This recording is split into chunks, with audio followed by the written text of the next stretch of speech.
welcome to another episode of the Counterman Education Center. Scott is back with us, and Scott, I hear a lot about wheel bearings, but today it's a different kind of bearing we're looking at, strut bearings.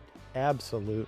With the advent of the strut type suspension, we still need to somehow be able to turn those wheels up front. So we've come up with this. This is in its simplest form, a strut bearing.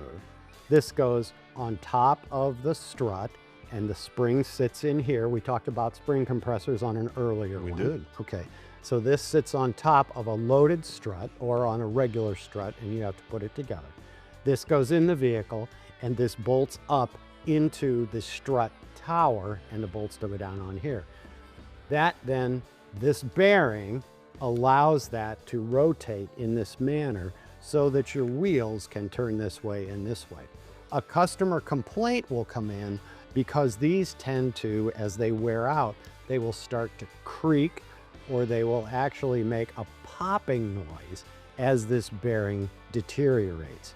So typically, when the customer comes in, you're going to want to try and sell them, as we discussed before, a loaded strut assembly, which includes the strut, because by the time you take the old strut out, that by the way is probably just as worn as the strut bearing is, take the spring out that is also worn, and put in a new strut bearing, you're way better off to just put a loaded strut in, and then you'll have a brand new strut bearing for the wheels to turn on.